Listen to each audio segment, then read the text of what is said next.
नमस्कार दोस्तों, कैसे हैं आप सभी। आशा करता हूं कि आप स्वस्थ होंगे, सुखी होंगे और प्रसन्न होंगे।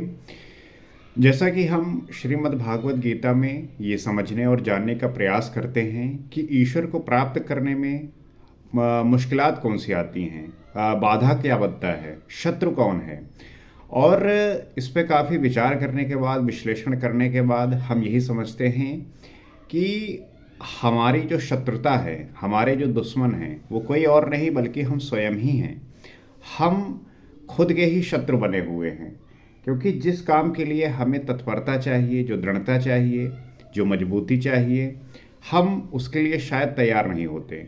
हम अक्सर जो है अपने स्वप्न में, अपने जो है बातों को लेके, अपने विचारों को लेके उसी में घूमते रहते हैं, और जो वास्तव में जो काम हमें करना है, कहीं ना कहीं हम उससे जो है भागते रहते हैं।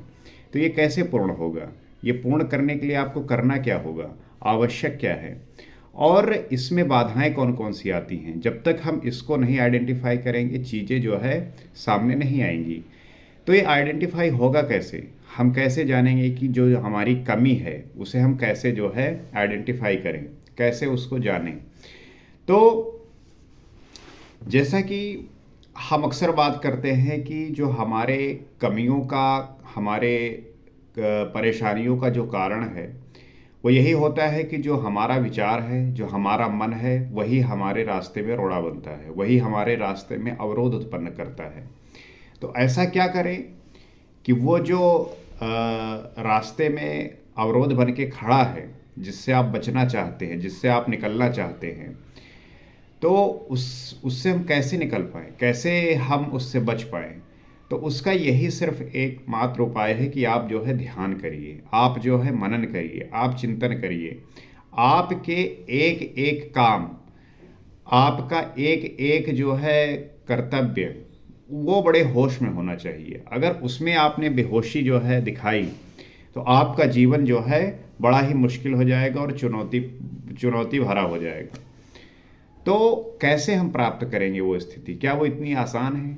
अगर आसान होती तो हर एक व्यक्ति उसको प्राप्त कर लेता, लेकिन कहीं ना कहीं उसमें ऐसी कुछ बातें हैं जिसे प्राप्त करना आसान नहीं है। आसान करना होता है, आसान होता नहीं है। तो हम आसान कैसे बना सकते हैं, उस अवस्था तक कैसे पहुंच सकते हैं, और क्या करते हुए उस जगह पे हम जा सकते हैं? तो ये बात, ये समझ हमारी ही बोध का ही हो सकता है। हम ही जो है इसको जान सकते हैं।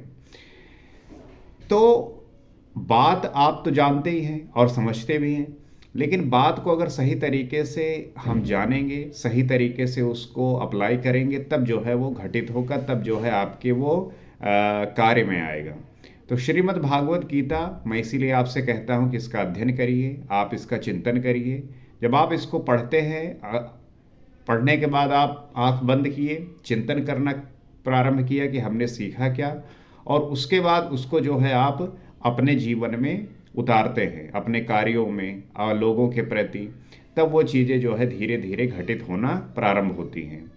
तो आइए उन्हीं सब बातों को सीखते हैं, और सीख कर अपने जो है दैनिक जीवन में जो आपके कार्य हैं, जो कर्तव्य है, वर्क, पढ़ाई, बिहेवियर, उन सब में जो है सुधार करने का प्रयास करते हैं। महर्षया सप्तपूर्वे चत्वारो मनवस्थता मदभावा मनसा जाता येषाम लोक इमः प्रजा। दशम अध्याय का ये 6वां श्लोक है। तो सप्तर्षि अर्थात योग की 7 क्रमिक भूमिकाएं, योग की 7 जो है क्रम बाई क्रम भूमिकाएं हैं। अक्सर बात करेंगे कि क्या योग इतना आसान है? आसान है। अगर उसको आप समझ गए तो करना आसान हो जाएगा। तो जो योग की 7 क्रमिक भूमिकाएं हैं, कौन कौन सी हैं? शुभेच्छा, दूसरा सुविचारणा, तीसरा तनुमानसी, चौथा सत्वापति, पांचवा है आसंसक्ति, छठा है पदार्थ भावना, और सातवां है तुर्यगा। अतः इनके अनुरूप अंतःकरण चतुष्टय, जो अंतःकरण कौन कौन से हैं? मन, बुद्धि, चित्त और अहंकार, ये अंतःकरण है। जब इसके अनुरूप मन जो मेरे में भाव वाला है, जब यह सब मेरे ही संकल्प में, मेरे प्राप्ति के संकल्प से तथा जो मेरी ही प्रेरणा से होते हैं, दोनों एक दूसरे के पूरक हैं, उत्पन्न होते हैं। इस संसार में ये संपूर्ण दैवी संपत्ति इन्हीं की प्रजा है, क्योंकि सप्त भूमिकाओं के संचार में दैवी संपत्ति ही है, अन्य नहीं। तो जिन हम 7 क्रमिक भूमिकाओं को समझे, ये जब आपके अंतःकरण से जुड़ती हैं और जुड़ने के बाद क्या होता है कि उनका जो संकल्प है, जो जो ईश्वर की प्रेरणा होती है, और वो जब एक दूसरे से पूरक होते हैं, तब जो है इस संसार में जो दैवीय संपद है, जो इन्हीं की प्रजा होती है, उनकी जो भूमिका है वो दैवीय संपद ही है, अन्य कुछ भी नहीं। तो दैवीय संपद को हमने पिछले एपिसोड में उसके लक्षण क्या हैं, वो कौन सी चीज़ें हैं जिसको हमें अपने जीवन में धारण करना है, उसको समझे थे, जाने थे। तो उन्हीं दैवी संपद की जो है बात कर रहे हैं। एताम विभूतिम योगम चा मम यो वेत्ति तत्वता सो अविकंपेन योगेन युजते नात्र संशय। 10वें अध्याय का 7वां श्लोक है। उसमें कह रहे हैं, जो पुरुष योग की और मेरे उपर्युक्त विभूतियों को साक्षात्कार के साथ जानता है, जो भी व्यक्ति जो योग को जानता है और जो मेरे उपर्युक्त विभूतियां हैं उनको साक्षात्कार के साथ जानता है, वो स्थिर ध्यान योग द्वारा मुझ में एक ही भाव से स्थित होता है। वो फिर व्यक्ति स्थिर भाव से, अर्थात अविचल नहीं है, अस्थिर नहीं है, उसका मन जो है अब इष्ट में लग चुका है, इसलिए हम उसे स्थिर कह रहे हैं।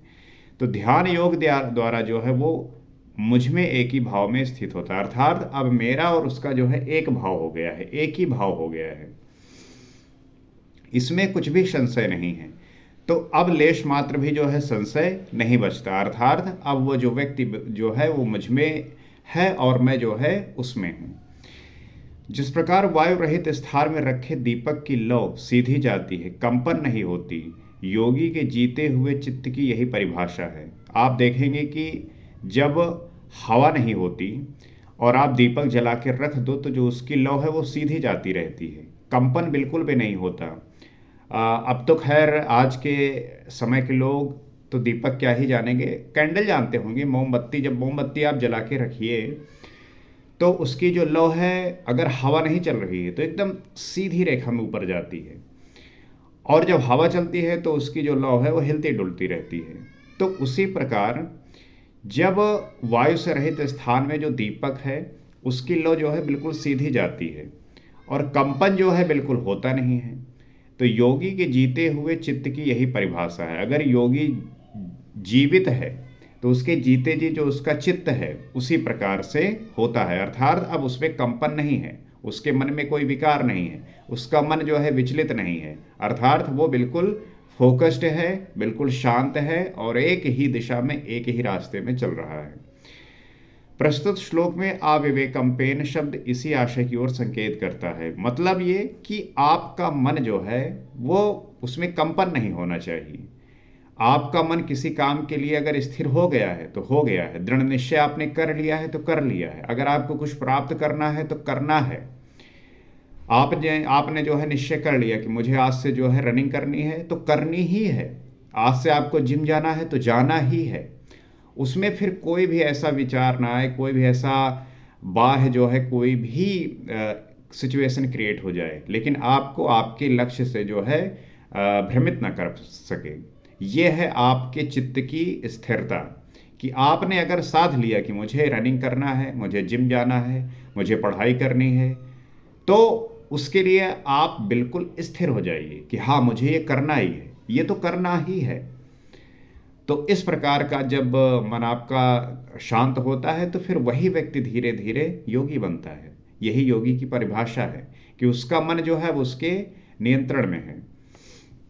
तो अहम सर्वस्य प्रभो मतः सर्वं प्रवर्तते इति मत्वा भजन्ते मां बुधा भाव समन्विता। 10वें अध्याय का 8वां श्लोक है। उसमें कहते हैं श्री कृष्ण, मैं संपूर्ण जगत की उत्पत्ति का कारण हूँ। अब इस बात को बड़ी डिबेट इस पे होती है कि इस संसार को किसने बनाया, कौन है, तो यहाँ पे प्रकट कर रहे हैं कि इस संपूर्ण जगत की उत्पत्ति का कारण मैं हूँ। ये जो आप जगत देख रहे हैं, ये जो पूरा संसार देख रहे हैं, ये ईश्वर के कारण ही उत्पन्न होता है। मुझसे ही संपूर्ण जगत चेष्टा करता है, और ये कह रहे हैं कि मेरे द्वारा ही हर एक व्यक्ति चेष्टा करता है, अर्थात जागृत होता है, जानता है, देखता है। इस प्रकार मानकर श्रद्धा और भक्त से युक्त विवेकी जन मेरा निरंतर भजन करते हैं। तो इस श्रद्धा को मानकर और इस भक्ति से युक्त होकर जो विवेकी लोग हैं, जो समझदार लोग हैं, वो मेरा निरंतर भजन करते हैं और मुझे जो है प्राप्त होते हैं।